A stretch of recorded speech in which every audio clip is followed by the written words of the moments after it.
और मंत्री अशोक चौधरी ने एक और जहां मतदान किया तो वहीं पत्नी नीता चौधरी के साथ उन्होंने मताधिकार का प्रयोग किया। बिहार सरकार में मंत्री अशोक चौधरी का बयान, हम जिस विचारधारा के साथ हैं उसे ताकत दे रहे हैं, बांकेपुर में कोई लड़ाई नहीं है। तो जहां एक और मंत्री अशोक चौधरी ने अपने मताधिकार का प्रयोग किया, यहां पर वो अपनी पत्नी के साथ पहुंचे, मतदान किया और इसके साथ ही उन्होंने कहा बांकेपुर में कोई लड़ाई नहीं है, हम जिस विचारधारा के साथ हैं उसे ताकत दे रहे हैं।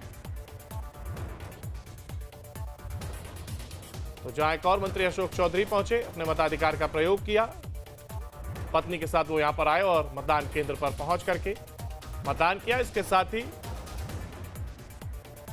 बिहार सरकार में मंत्री अशोक चौधरी ने कहा कि जिस विचारधारा के साथ हैं उसे ताकत दे रहे हैं। तो जहां एक और अब आप ये ग्राफिक्स देख रहे हैं जिसमें एनडीए के प्रत्याशी नीरज कुमार सिन्हा, उनकी राजनीतिक पृष्ठभूमि के बारे में हम आपको बताएं तो बीजेपी के विभिन्न संगठनात्मक दायित्वों का उनके पास जो एक और अनुभव। तो वहीं पटना के बांकीपुर क्षेत्र में सक्रिय राजनीतिक उपस्थिति, पार्टी के कार्यक्रमों और जनसंपर्क अभियानों में लगातार उनकी भूमिका, जमीनी कार्यकर्ता से नेतृत्व तक का सफर।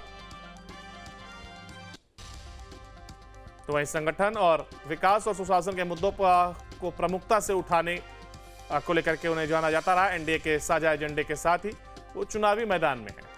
अब बांकीपुर उपचुनाव में जनता के बीच महागठबंधन से रेखा गुप्ता भी चुनावी मैदान में है।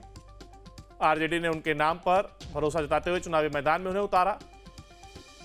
तो वहीं इसके साथ ही आरजेडी ने उनके नाम पर भरोसा जताया है और पहले भी रेखा गुप्ता बांकीपुर सीट से चुनाव लड़ चुकी हैं। उनकी पहचान शहरी क्षेत्र में महिला राजनीतिक चेहरे के रूप में बनी हुई है।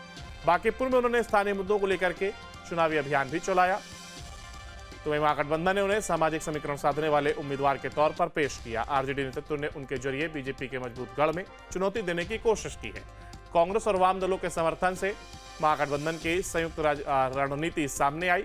रेखा गुप्ता के चुनाव मैदान में उतरने से बांकीपुर का मुकाबला दिलचस्प बना। उनकी उम्मीदवारी को महागठबंधन की सियासी रणनीति का अहम हिस्सा माना गया।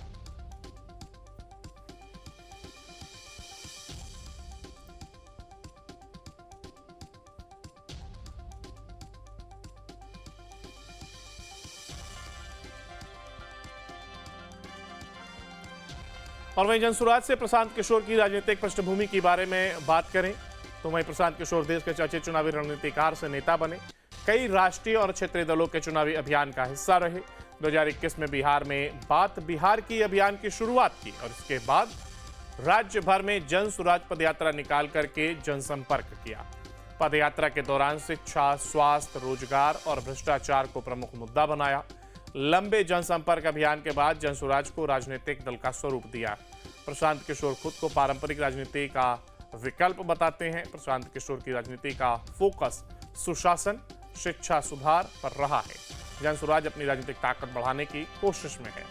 तो वहीं अगर बांकीपुर में बीजेपी के 30 सालों के सफलता की बात करें तो बांकीपुर में बीजेपी का सफर, बांकीपुर सीट पर 30 साल से बीजेपी का दबदबा, 1995 से लगातार बीजेपी का कब्जा, नितिन नवीन लगातार यहां से विजेता रहे।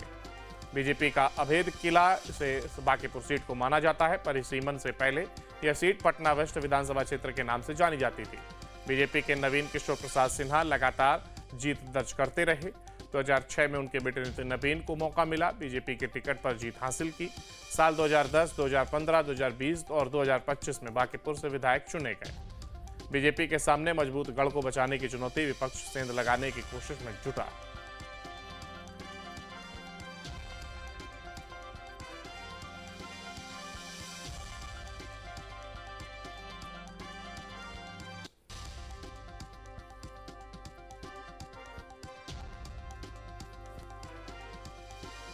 तो वहीं बांकीपुर सीट की अहमियत की बात करें तो बीजेपी का गढ़ रही है सीट। नितिन नवीन लगातार जीतते रहे। राज्यसभा जाने के बाद सीट खाली हुई। बीजेपी को गढ़ बचाने की चुनौती, आरजेडी वापसी की कर रही है कोशिश। तो वहीं जनसुराज से पीके की पहली चुनावी परीक्षा, प्रशांत किशोर ने की चुनावी राजनीति की शुरुआत। जहां एक और 3,79,000 मतदाता अपने मताधिकार का प्रयोग करेंगे।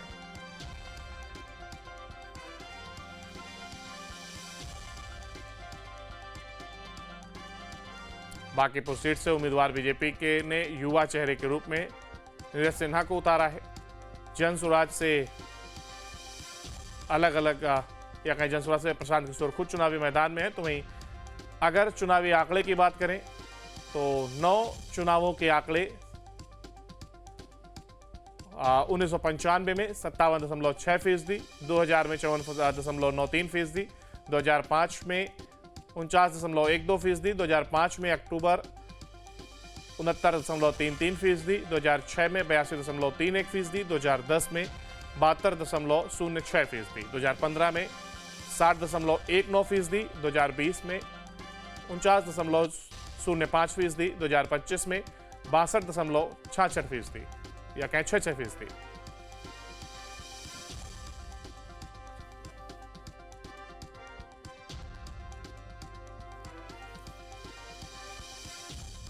तो जहां एक और 2020 की अगर हम बात करें तो 59.05% मतदान हुआ है। 2025 में 62.66% मतदान हुआ।